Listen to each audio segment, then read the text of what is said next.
It hasn't happened in Virginia in decades. Teachers are going back to school not knowing exactly what their take-home pay may be. That's because there's no state budget yet. But one thing we've learned from a state report is that both parties have a track record of underfunding schools.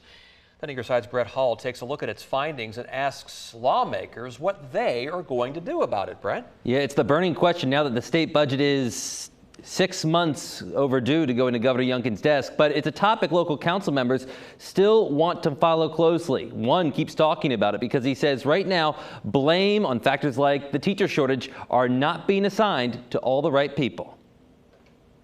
In a recent joint meeting between the Norfolk City Council and Norfolk School Board, Councilman Tommy Schmiegel didn't hold back. All of us here have to make sure that the Virginia General Assembly, our state elected officials, understand that they are not doing their share. Specifically when it comes to funding public schools. During the day, he's a principal at Granby High School, and he says far too often promises he's heard made on the campaign trail aren't promises kept. They all run on education. They all talk about the importance of public schools, but when it comes down to putting the money where their mouth is, they don't do it. And as of July, he has a more than 160-page report to back those claims up. Reporting on our findings from the review of the state's K-12 funding formula. JLARC, the General Assembly's nonpartisan research arm, found that Virginia's schools receive less money per student than the U.S. average, as well as 3 of the 5 states that border it. Specifically, between fiscal years 2019 and 2021, every school district in the state employed more staff members than the state's funding formula calculated they should have.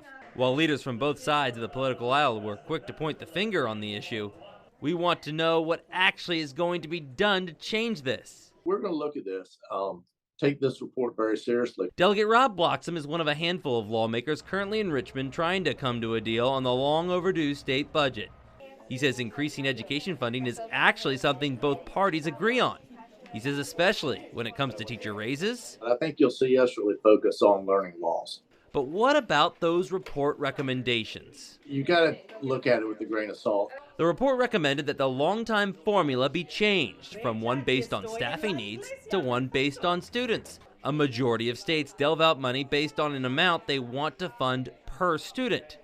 JLARC concluded it would be, quote, more accurate, more transparent, and easier to maintain over time. Do you believe that that method needs to be changed? Might need to be tweaked. I don't know about changed. Bloxham says he wants to be careful about picking winners and losers across the state. He says rural communities need to be insured. Their smaller student population won't count against them. Got to be very, very careful changing any of those formulas. Also to keep in mind, the totality of the report's recommendations are estimated to cost $3.5 billion to implement. What will happen is you'll have a House and a Senate committees, joint committee, get together and delve into this. And then out of that committee, there'll be proposals on the way to tweak this. Schmiegel says he will certainly continue to use his voice to make sure that happens. They work for us.